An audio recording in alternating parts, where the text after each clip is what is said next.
안녕하세요. 쇼미더 나주팩트 오신 여러분 반갑습니다. 지난 방송에서 나주조사위원회 1편 누구를 무엇을 조사했는가에 대해 자세히 알아봤는데요. 방송이 나가고 난 후 댓글을 통해서 정말 충격적이었다고 물음까지 정말 많은 분들께서 댓글을 남겨주셨는데요.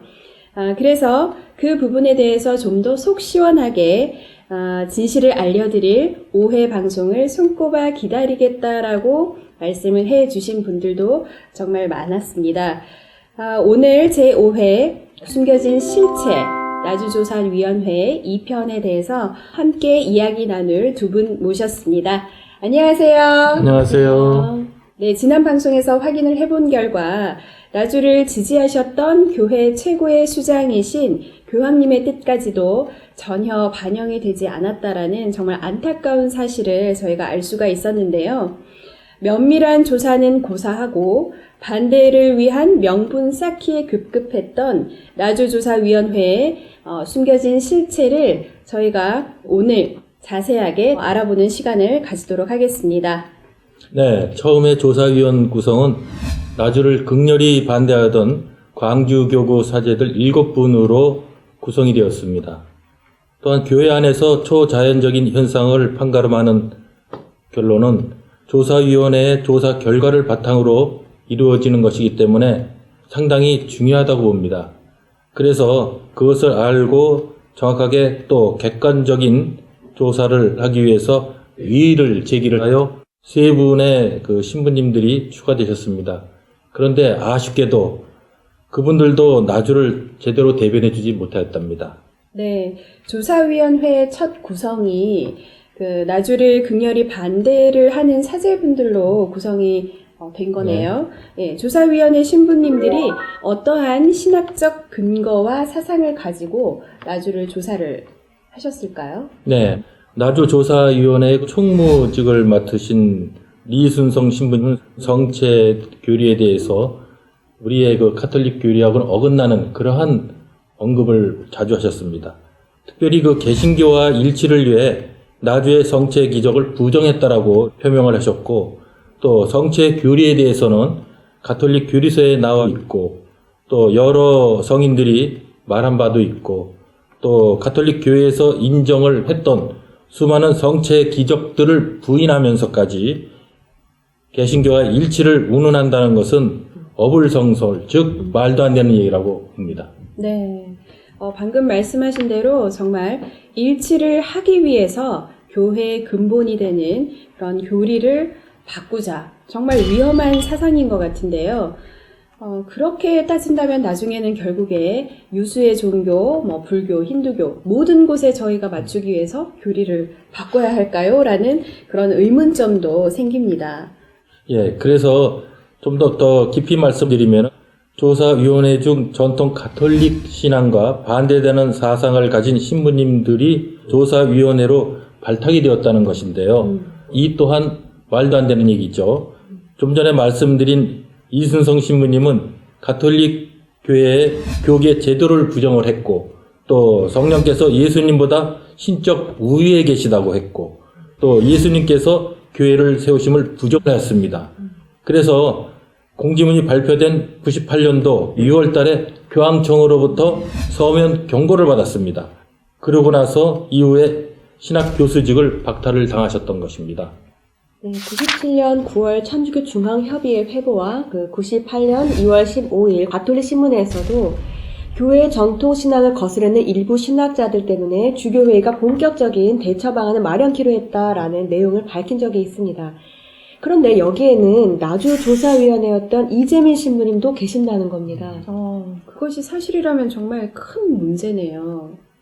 공지문과 조사위원회의 결과를 믿고 있던 분들에게는 놀랄만한 사실입니다. 이재민 신부님은 그분의 저서에 예수는 정말 부활했을까라는 저서를 남기셨고요. 가톨릭 교리에 어긋나는 이단설을 확고히 그 안에 주장을 하였기 때문에 그러한 이단설로 교황청으로부터 여러 번 경고를 받은 바가 있습니다. 그래서 나주조사위원회로서 조사 기간 중이던 97년 5월 16일 교황청 인류복음화성에서 서명 경고를 받았고요. 그리고 주교회의에서 발행되는 잡지에 글을 실지 못하게 되었습니다. 그리고 나서 그 이후 98년 1월 15일 교황청 신앙교리서 서명 경고를 받은 후에 신학교수직을 박탈당하게 되었습니다. 네, 정말 놀라운 사실인데요.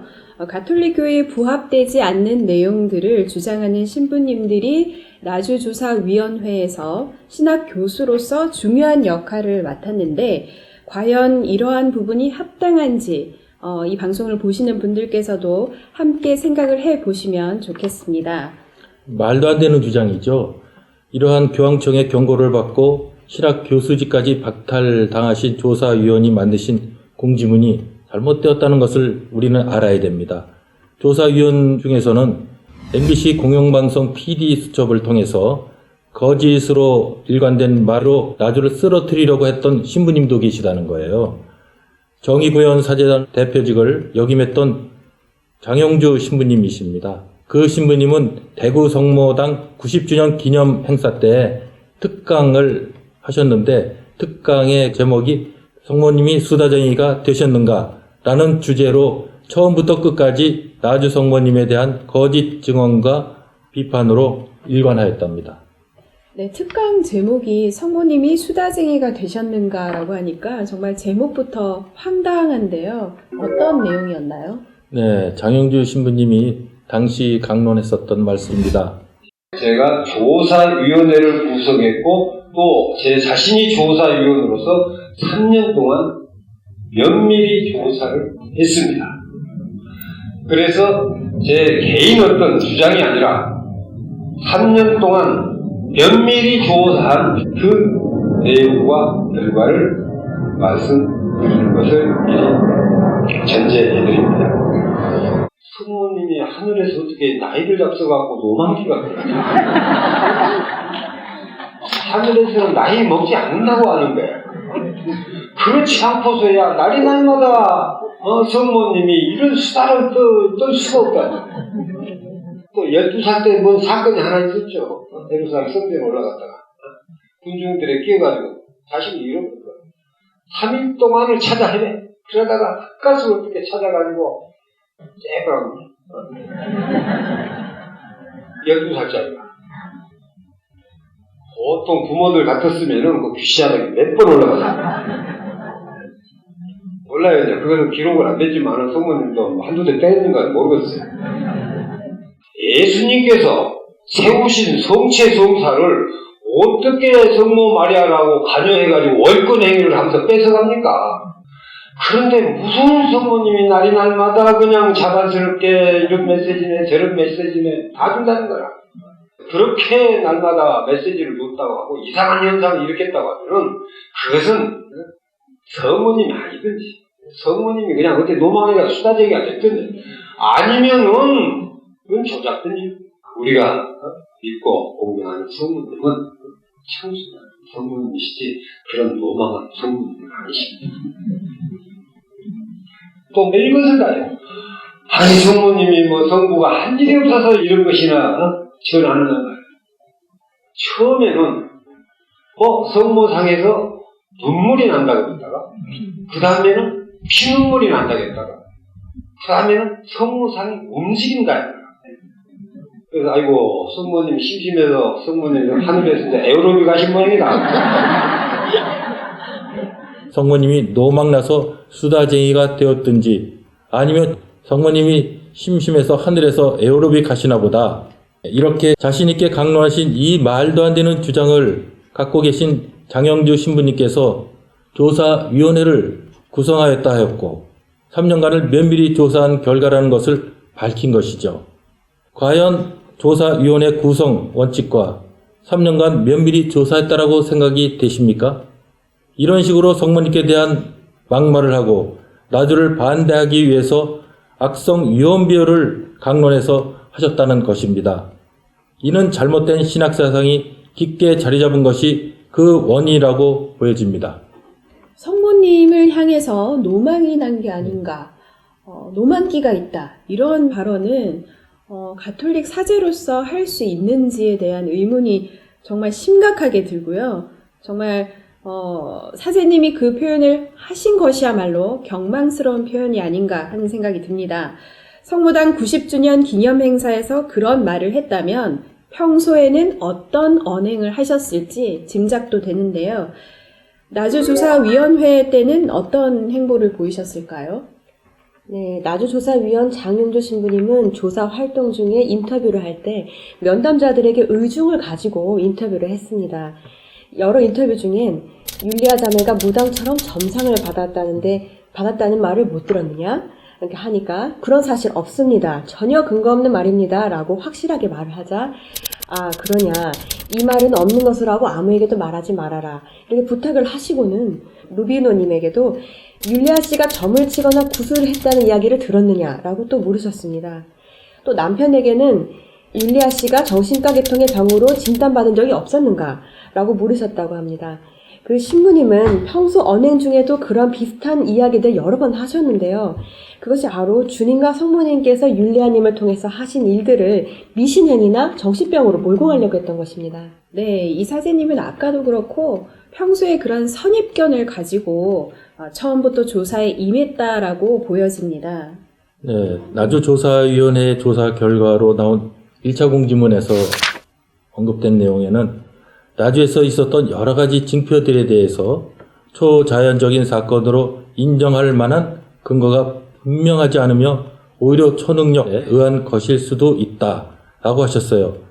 그런데 이는 대단한 심각한 오류에 속하는 것이죠. 네, 일 수도 있다라는 아주 부정확하고 지극히 주관적인 단어가 공지문에 사용이 됐다라는 부분인 것 같은데요. 정말 면밀하지 않은 조사였음을 스스로 밝힌 셈이네요. 네, 일본 아키다 성모 발현 조사에서 관할 교구장님은 전문가의 조사 확인을 통해서 초능력이 아니다라는 것을 밝히셨습니다. 그리고 로마 교황청으로부터 최후 판정이 내릴 때까지는 본 교군의 아키다의 성모에 대해 공경을 표하는 것을 금하지 않습니다. 라고 사목사안을 발표하시기도 하셨습니다. 순례로 인한 그 열매가 중요하기 때문인데요. 그러나 광주교구에서는 교황청의 그 판단 유보에도 불구하고 나주 성모님을 단죄하고 있는 것인데 이건 아주 대조적인 경우입니다. 네, 정말 너무나 대조적인데요.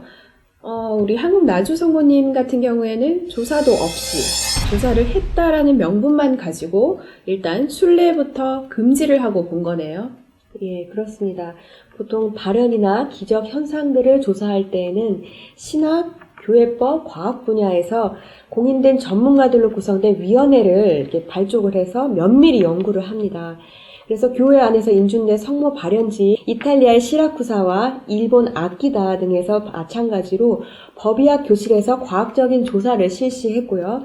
두 곳 모두 성모상에서 흘렸다는 것이 인간의 눈물과 동일하다는 것을 과학적으로 밝혀서 인준한 바가 있습니다.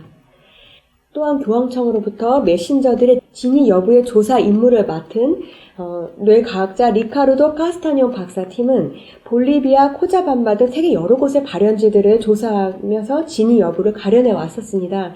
그래서 나주조사위에서 조사를 하지 않았지만 리카르도 박사팀이 나주를 방문해서 조사를 하였습니다.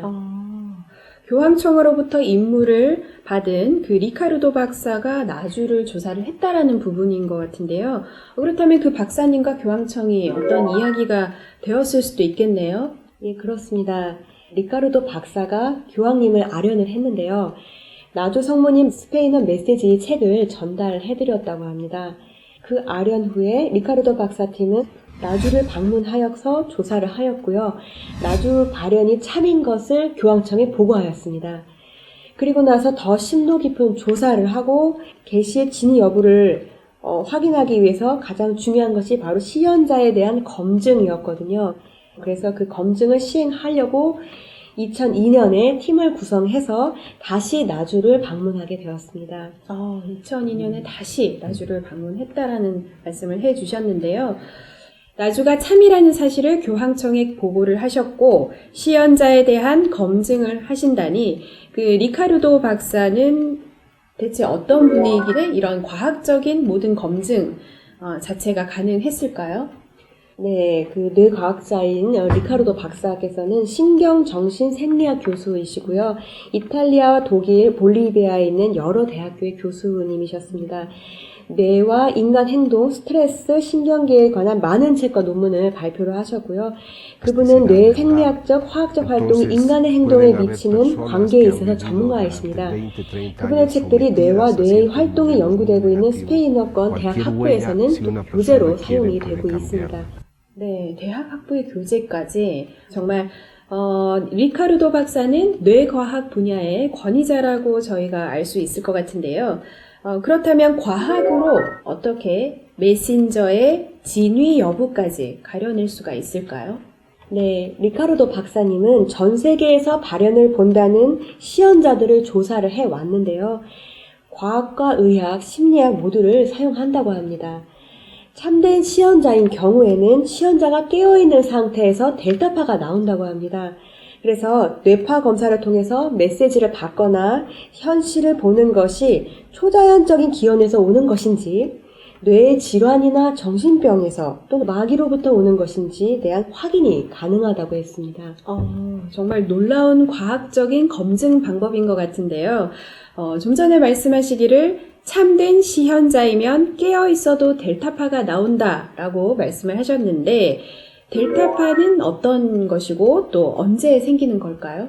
뇌파에는 4가지 종류가 있는데요. 알파파, 베타파, 세타파, 델타파가 있습니다. 보통 사람의 경우 델타파는 탈원 상태나 혼수 상태, 무의식 상태나 갓 태어난 신생아에게서 나타난다고 합니다. 그런데 참된 시연자인 경우에는 깨어있는 상태에서도 델타파가 나온다는 것이죠. 리카르도 박사팀은 이를 통해서 많은 시연자들을 조사해 왔는데요. 뇌파 검사를 통해서 델타파가 나오지 않는 거짓 시연자들까지도 밝혀냈다고 합니다. 정말 놀라운 과학적인 검증 방법인 것 같은데요. 그렇다면 혹시 델타파가 조작도 가능한가요? 그것은 불가능합니다. 자극을 통해서 델타파를 나오게 하거나 거짓으로 델타파를 만들어내는 것은 전혀 불가능하다고 합니다. 네, 그렇군요. 그렇다면 율리아님의 뇌파 검사 결과는 어떠했을까요? 네, 처음에 리카르도 박사는 주님과 성모님께로부터 메시지를 받으면 뇌파 검사를 하겠다고 했답니다. 그러나 율리아님은 예수님과 성모님께서 항상 함께 계신다는 것을 아셨기 때문에 지금 바로 검사를 해도 된다고 하셨다고 합니다. 그래서 2002년 1월 7일 광주에 있는 호남병원에서 한국인 신경과 전문의와 함께 율리아님의 뇌파 검사를 시행하였습니다. 통상적으로 뇌파 검사를 받을 때는 밀실에서 혼자 받아야 된다고 합니다. 그런데 환자가 그때 많았기 때문에 조용한 곳에서 기다렸다가 하자고 했지만은 율리아님께서는 어디서든 해도 괜찮다고 하였습니다. 그래서 그때 사람들이 많이 있는 어수선하고 시끄러운 상황에서 검사를 받게 되셨습니다. 먼저 율리아님이 측정한 뇌파가 완전히 정상인의 것임이 확인이 되었고요. 그리고 나서 검사가 시작이 되었는데요. 리카르도 박사가 기쁨, 사랑, 평화라는 단어들을 외우라고 하셨는데 율리아님은 속으로 예수님, 성모님 오셔요 라고 마음속으로만 생각을 하자마자 바로 델타파가 선명하게 3개까지 나타났습니다. 그래서 리카르도 박사님이 너무나 놀라워하였습니다. 어떤 부분에서 놀라워했다라는 말씀인가요? 검사를 시작하자마자 델타파가 바로 나오기 시작했다는 것입니다. 일례로 에콰도르의 한 시연자인 경우에는 조용한 밀실에서도 델타파가 나오지 않아서 신부님께서 그 시연자에게 봉성체를 해주고 나서야 델타파가 나오기 시작했는데 율리아님은 사람이 많은 그 어수선한 자리임에도 불구하고 델타파가 3개까지 나타났기 때문입니다. 네, 다른 시현자는 영성체 후에 나타난 델타파가 율리아님께서는 그 속으로 예수님, 성모님이란 단어를 떠올리기만 했는데도 무려 3개가 나타났다고 하니까 리카르도 박사님이 놀랄만 했겠네요. 게다가 주님과 성모님이 율리아님과 늘 함께하고 계신다는 사실을 뇌파로 검증을 해낸 아주 중요한 과학적 자료인 것 같습니다. 네.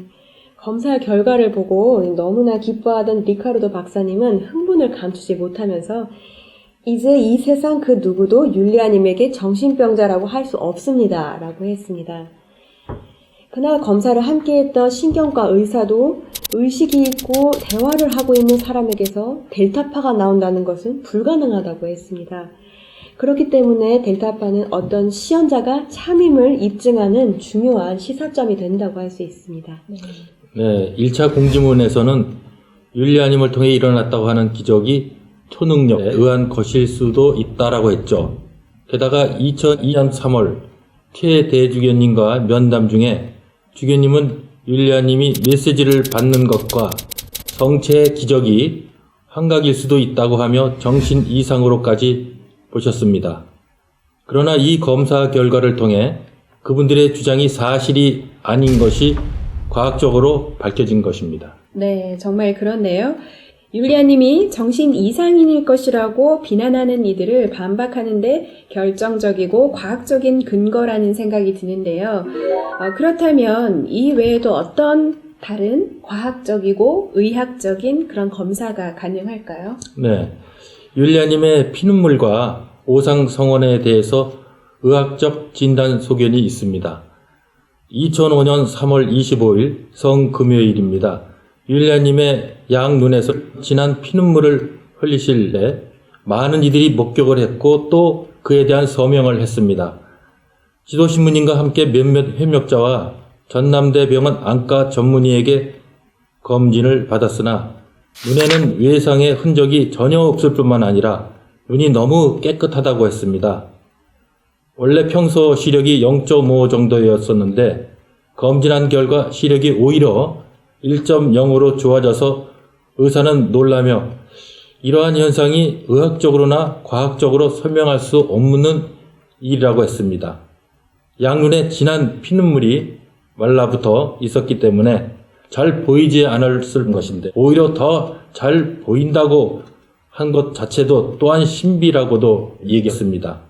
네, 정말 신비한 현상인 것 같은데요. 외상이 없다라는, 정말 양눈이 깨끗하다라는 의사의 소견이 있었기 때문에 그 부분은 의학적인 검증이 완료된 것이라고 볼 수가 있겠습니다. 그렇다면 율리아님께서는 오상고통을 언제부터 받으셨나요? 네, 82년부터 받게 되셨습니다. 그러나 율리아님은 그 모습을 겉으로 드러내 보이지 않도록 예수님께 청원을 드렸습니다. 때때로 성은들이 겉으로 드러나기도 했습니다. 1988년 2월 4일 신부님께 그 말씀을 드렸습니다. 그러자 다시 곧바로 오상 고통을 받게 되셨는데 그부터는 십자가 고통을 자주 받게 되셨고 성은이 드러나게 되었습니다. 네. 그러면 오상 성은에 대해서는 어떻게 조사를 하게 된 걸까요? 네, 1996년 7월 2일 낮 1시경에 율리아님 양손에 성은이 나타났습니다. 피가 많이 흘렀기 때문에 지도신부님의 명을 받아 병원으로 가서 그날 검사를 받게 되었죠. 양손을 각각 신경외과, 내과에서 한쪽씩 검사를 받았습니다. 광주 종합병원 남강병원에서 신경외과 전문의는 손에 그 많은 피를 겨우 닦아내면서 이런 작은 크기의 상처로 다량의 출혈은 불가능할 것으로 초자연적인 현상으로 사례됩니다. 하고 소견서를 써주셨습니다. 또 개인병원 내과 전문의의 소견서에는 손바닥의 상처가 십자가 모양을 하고 있었다. 인위적인 손상 때 보이는 상처 주위에 염증성 변화를 찾아볼 수가 없어 인위적인 손상에 의한 출혈일 가능성이 없는 것으로 추정된다고 했습니다. 네. 그런데 이 말씀 중에 중요한 것은 신경외과 전문의가 분명히 초자연적인 현상이라고 이미 인정을 했다라는 부분인 것 같습니다. 네, 그렇습니다. 성은 검사를 한 그분에게 성은 사진도 드렸죠. 그런데 성은 검사를 초자연적이라고 했던 이 신경외과 전문의가 나중에 본인의 분야임에도 불구하고 악성 뇌종암에 걸려서 더 이상 의사생활을 할 수가 없게 되었죠. 그때 머리가 너무너무 아파서 몸부림하다가 성은 검사할 때 받은 사진이 생각이 났습니다. 그 사진을 머리에다 대고 율리아님의 성은 받은 손으로 저를 치유해 주십시오 했는데 정말 고통이 줄어지더니 얼마 후에 완전한 치유를 받아 다시 개인 병원을 개원하게 되었습니다. 정말 놀라운데요. 성은 검사를 실시했던 그 의사분이 그 사진을 믿고 기도를 했는데 치유를 받은 그런 하나의 기적적인 사건이 아닌가 하는 생각이 듭니다. 그렇다면 이렇게 조사를 하고자만 한다면 얼마든지 의학적으로 할 수가 있는데 그러면 나주에서 일어난 다른 현상에 대해서는 어떠한 다른 과학적이고 의학적인 검사가 있었을까요? 네, 성혈 DNA 검사가 있습니다. 2002년 리카르도 박사팀이 뇌파 검사를 위해 나주에 다시 오셨을 당시에 율리아님이 본당 신부님으로부터 나주 성문의 모든 것이 조작이었다고 거짓 자백을 종용받던 때였는데요. 율리아님이 이를 받아들이지 않자 본당에서 받아주지 않았던 때였습니다. 그때 원로 신부님이신 안당 신부님께서 율리아님에게 공소회장이었던 루비노님과 집에서 공소예절로 미사를 대신하라고 하셔서 매일 가족들과 함께 공소예절을 하고 계셨는데요. 2002년 1월 6일 리카르도 박사팀이 함께 참례하게 되었습니다. 한 팀으로 온 호주의 변호사인 론 테소리에로 형제님도 있었는데요. 92년부터 가톨릭교회에서 일어나고 있는 초자연적인 현상들에 대해서 연구해 오셨고 리카르도 박사님의 연구 결과를 다큐멘터리로 제작하여서 미국의 폭스TV에서 하느님의 징표, 과학이 신앙을 테스트하다 라는 프로그램을 방영하기도 했습니다. 그리고 믿는 이유라고 하는 그분의 저서에서도 율리아님의 그 뇌파 검사를 다루었었는데요. 리카르도 박사님과 함께 온 이 형제님은 나주를 조사하러 와서 전 과정을 카메라에 담았습니다. 그런데 이날 함께 참여한 공소 예절 중에 2개의 성체가 강림하는 기적이 일어났던 것입니다. 그때 리카르도 박사님이 성체가 공중에서 내려오는 그 장면을 가장 먼저 목격을 하셨습니다. 공소예절에 참여를 하셨다가 가장 먼저 눈앞에 일어난 기적을 목격한 목격자가 되신 거네요. 네, 그렇습니다. 그때도 모든 것을 예의주시하며 비디오를 촬영 중이었기 때문에 어떤 조작이라고 할 수가 없을 그런 상황입니다. 당시 조사위원 장영주 신부님은 교황대사나 중요한 사람만 오면 성체 기적이 일어난다 하면서 또 성체를 뒤에서 던졌다는 말 등을 하였는데 이렇게 그 당시에도 조사를 나온 론테 소리에로 형제님과 조사팀이 모든 과정을 비디오로 촬영을 하고 있었는데 어떻게 조작이라고 할 수 있겠습니까? 네, 더 놀라운 것은 리카르도 박사가 왔을 때 내려오신 그 성체에서 2002년 11월 24일 세 방울의 성혈이 흘러나왔던 것입니다. 참고로 베네수엘라에서는 성체에서 성혈이 흘러나오는 그 한 번의 그 기적으로 과학적 조사 후 사람의 피로 밝혀지고 나서 바로 인준이 되었습니다. 그래서 나주에서도 이렇게 성체에서 성혈이 흘러나온 기적이 3번이나 일어났었는데요. 그중 한 성체에서 흘러나온 성혈의 그 DNA 검사 결과가 있습니다. 성체에서 흘러나온 성혈의 DNA 검사 결과라면 정말 과학적인 검증, 팩트체크의 자료라고 볼 수가 있겠네요. 네, 그 성혈뿐 아니라 그동안 일어났던 여러 성혈 기적에 대한 과학적 조사를 함께 진행했습니다. 검사는 2006년 11월 1일 경찰청 주관 유전자 감시 기관으로 선정된 서울 유전자 검사 기관에서 진행되었고요.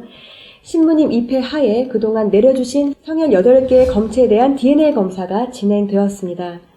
그동안 내려주신 8개의 검체라면 어떤 건가요? 네, 2001년 2월 28일부터 2006년 10월 19일까지 모두 다른 날짜인데요. 다른 날짜와 다른 장소에서 일어났던 성체 성혈 기적들이었습니다. 그 검사 결과 8개의 검체 모두 AB형 혈액형을 가진 동일인 남성임이 유전자 분석을 통해서 밝혀졌습니다. 이 결과는 8세기경 이탈리아의 란치아노에서 일어났던 성체 기적의 혈액형과 동일하게 일치하는 것입니다. 네, 방금 말씀하신 그 사실은 굉장히 놀라운 사실인데요. 모두 다른 날짜와 그리고 모두 다른 장소에서 일어난 성체 성혈의 기적이 동일인의 유전자라는 사실, 그리고 무엇보다 란치아노 성체 기적 혈액형과 동일하다는 사실, 이 모든 것이 매우 중요한 과학적 검증의 결과라고 볼 수가 있겠네요. 네, 더 놀라운 것은 95년 7월 1일 성모님 집에서 천여 명이 모여 철야 기도를 할 때였습니다. 물론 저도 그 당시에 그 현장에 있었습니다. 7 성체가 강림을 하셨는데 조사위 신부님들은 성체로 여기지를 않았습니다. 본당 신부님을 통해 그 성체를 먹어버려라는 지시를 하셨어요. 율리아님은 그 말씀을 듣고 순명하는 차원에서 눈물을 머금고 7월 2일 날 수신부님과 마르샬 신부님 외 4사람이 각 7 성체를 영했습니다.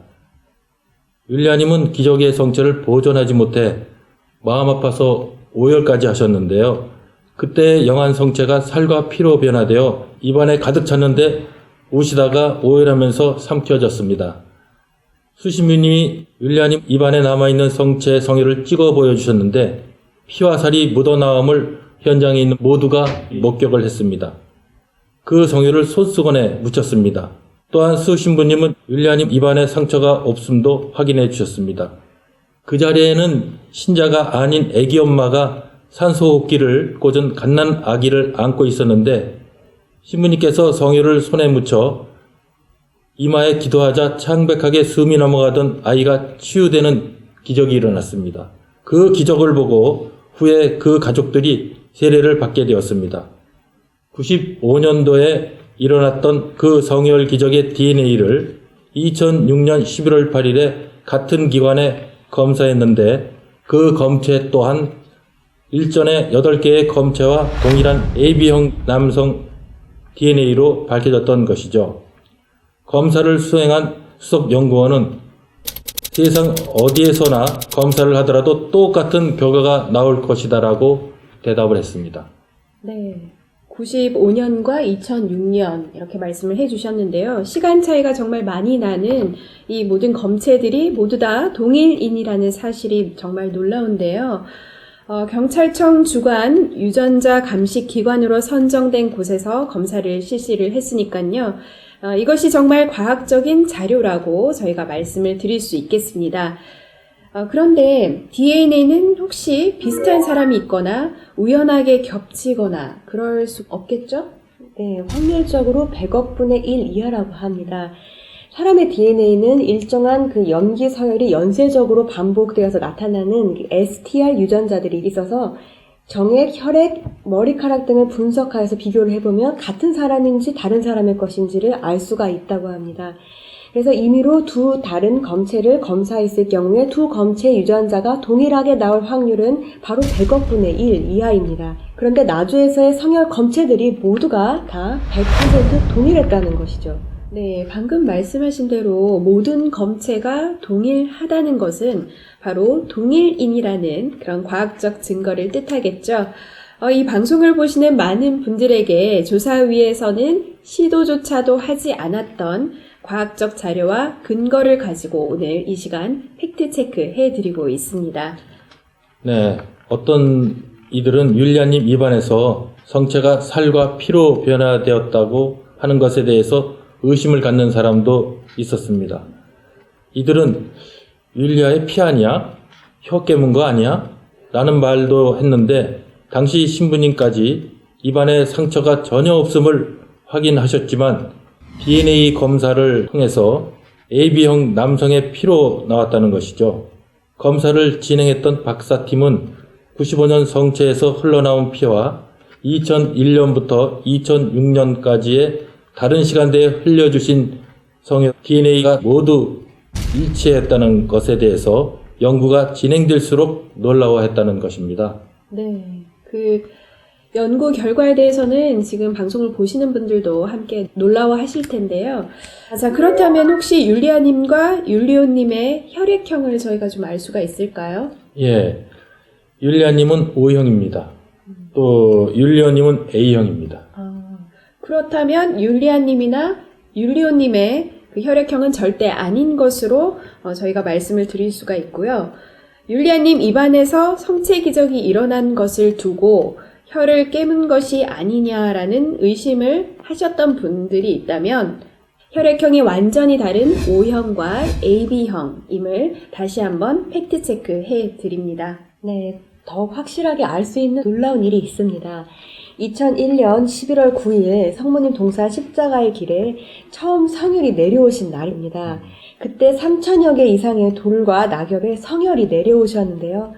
그날은 멕시코 몬테레이 추기경님께서 율리아님을 과달루페의 성모님을 기리는 국제대회에 초청하신 날이기도 합니다. 국제대회라면 저희가 제3회 순명편에서 다뤘던 그 몬테레이 추기경님께서 율리아님을 초청하셨던 그 행사를 말씀하시는 거죠? 예, 맞습니다. 그래서 전 세계적으로 나주 성모님을 알릴 수 있는 아주 좋은 기회였음에도 불구하고 율리아님은 광주 대교구 교구장님께 순명하기 위해서 가질 않으셨습니다.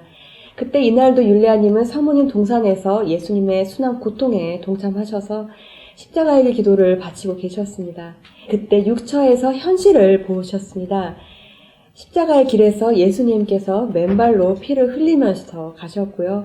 성모님께서도 눈물을 흘리시면서 동행하셨습니다.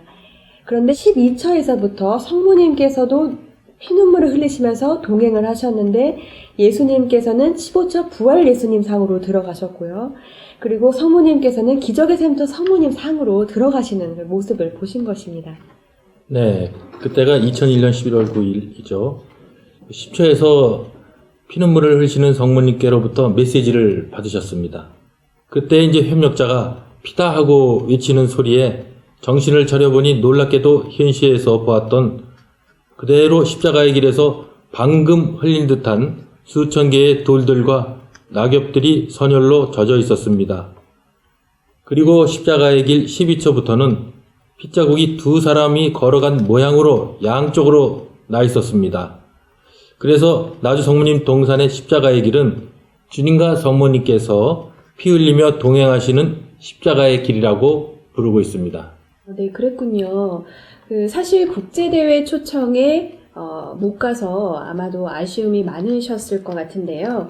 그날 십자가의 길에서 그런 놀라운 일이 일어났다라는 사실은 뭔가 예수님과 성모님께서 더 큰 선물을 주신 게 아닌가 하는 생각도 듭니다.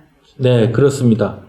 사실 2001년 5월 어마어마한 유언비어와 함께 2차 공지문이 났습니다.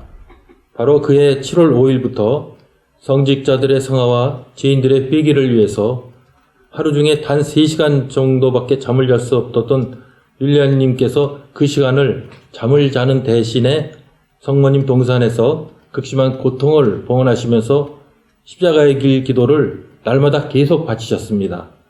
그러던 중 128일째가 되는 2001년 11월 9일 십자가의 길에서 처음으로 성혈을 내려주셨는데요.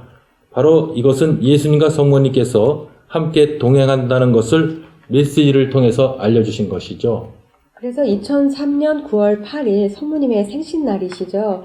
이때 지도 신부님의 명에 의해서 성모님 동산에 내려오신 성혈의 유전자 검사를 하게 되었습니다. 성혈이 묻은 돌 10개를 보내달라고 하셨는데요. 그래서 아까 말씀드린 2001년 11월 9일, 2002년 1월 18일, 그리고 2002년 8월 15일 나주 성모님 동산에 내려오신 성혈이 묻은 돌을 보내서 유전자 검사를 하게 되었습니다. 이 검사를 진행하신 분은 서울대학교 의학박사이신 이정빈 교수님이신데요. 한국에서 법의학 분야에는 최고로 권위자이신 분입니다. 이 교수님 팀은 나주 성모님 동산에서 가져온 성혈이 묻은 10개의 샘플들을 검사를 하였습니다.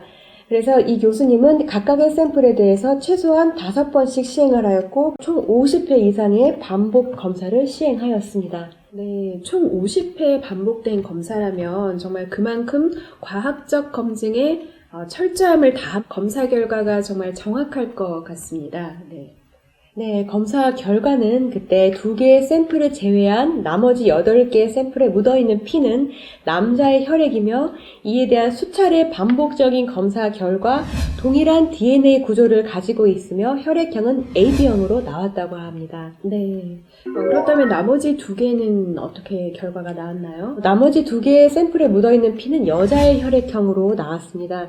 그래서 2개 모두가 동일한 DNA 구조를 지닌 B5형으로 나왔습니다. 2006년 DNA 검사 때도 시행을 했었지만 이정민 교수님께서도 1995년 7월 2일 성체 기적의 성혈에 대해서도 다시 검사를 시행하였습니다.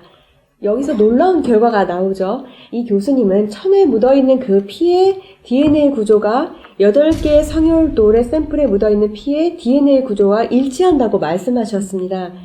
즉 1995년 7월 2일에 일어났던 성체 기적의 성혈과 2001년 11월 9일, 2002년 1월 18일, 2002년 8월 15일에 나주 성모님 동산에 내려오신 피가 모두 동일한 남자의 피라는 것입니다. 네, 정말 대박이라는 표현도 모자랄 것 같은데요. 장소도 다르고 시간도 95년과 2002년이면 정말 차이가 많이 납니다. 게다가 율리아님 입안에서 일어난 성체 성혈, 기적과 또 십자가의 길의 성혈 모두 DNA가 동일하다는 점은 정말 전 세계에서 이런 기적이 또 있었을까요?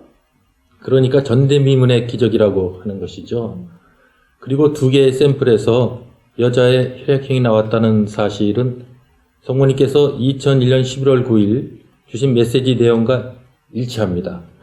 그때의 메시지 말씀은 간단하게 소개해드리겠습니다. 갈바리아 십자가 길에서 애절하게 바치는 너희들의 간절한 기도 소리에 귀 기울이고 있는 나는 피 흘리며 너희와 함께 하고 있는 내 아들 예수의 곁에서 피눈물을 흘리면서까지 너희와 동행하고 있다는 사실을 기억하고 죄인들의 회개와 성직자들의 영적 성화를 위하여 더욱 깨어 봉헌된 삶을 영위하여라 라고 메시지를 주셨거든요.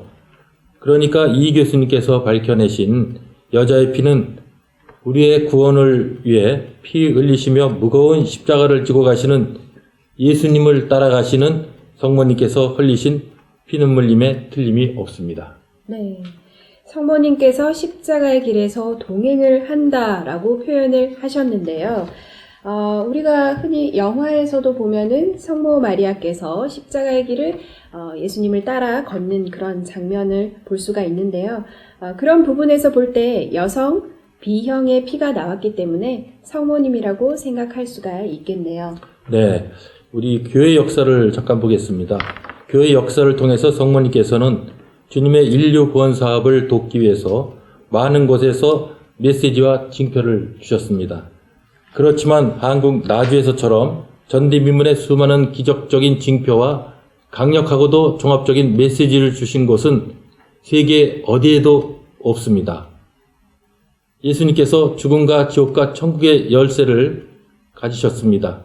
그 예수님께서 시작하신 일, 예수님께서 끝맺기 위해서 이곳에서 주시는 나주의 메시지와 징표들이 중대한 의미인 것입니다. 또한 인류 구원 사업을 완성하시기 위해서 막내 자녀인 한국 나주를 택하셨고 또 작은 영혼 율리아님을 택하시고 또한 그 장소로서 하느님의 거룩한 도성 나주 성지를 택하셨다는 것입니다.